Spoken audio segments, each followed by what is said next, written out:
शादाब नगर का खतरनाक केस, इमरान की होशियारी या हमाकत। इंटेलिजेंस ब्यूरो के डायरेक्टर के सामने खड़ा एक आम टाइपिस्ट वाला बहाना किस बड़ी साजिश का हिस्सा बनेगा। देखिए जहन्नम की रक्कासा की पहली किस्त और जाने हर मोड़ पर इमरान का क्या हाल होता है। तो आइए शुरू करते हैं। फिर वही हुआ जिसकी पेशन गोई इमरान कल ही कर चुका था। जैसे ही वो भयानक आदमी वाला केस ख़त्म करके शादाब नगर से वापस आया, उसके बाप के दफ्तर में उसकी तलबी हो गई। उसके बाप साहब इंटेलिजेंस ब्यूरो के डायरेक्टर थे और उनकी मर्जी के खिलाफ होम सेक्रेटरी ने बराह रास्त इमरान का तकर्रुर कर दिया था, वरना वो तो उसे निकम्मा और अहमक समझते थे।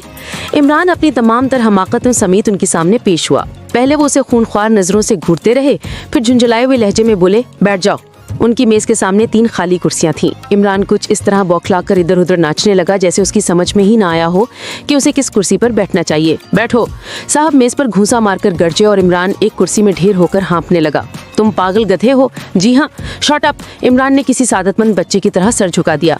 तुमने शादाब नगर के स्मगलर को पकड़ने के लिए कौन सा तरीका इख्तियार किया था?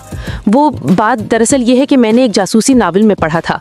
जासूसी नावल? साहब गराए। जी हाँ, भला सा नाम था, चेहरे की हुरी, ला हौल वला कुव्वत, हेरे की चोरी। देखो मैं बहुत बुरी तरह पेश आऊंगा। तुम महकमे को बदनाम कर रहे हो। शादाब नगर ऑफिस से तुम्हारे लिए कोई अच्छी रिपोर्ट नहीं आई। ये सरकारी महकमा है, कोई ऐसी थिएट्रिकल कंपनी नहीं जिसमें जासूसी नावल स्टेज किए जाएं। और वो औरत कौन है जो तुम्हारे साथ आई है? वो रोशी है। जी हाँ। उसे क्यों लाए हो? वो मेरे सेक्शन के लिए टाइपिस्ट की जरूरत थी ना। टाइपिस्ट की जरूरत थी? साहब ने दांत पीस कर दोहराया। जी हाँ। रहमान साहब ने एक सादा कागज उसकी तरफ बढ़ाते हुए कहा, लिखो। इमरान लिखने लगा। मेरे सेक्शन के लिए एक टाइपिस्ट की जरूरत थी। क्या लिख रहे हो? इमरान ने जितना लिखा था सुना दिया।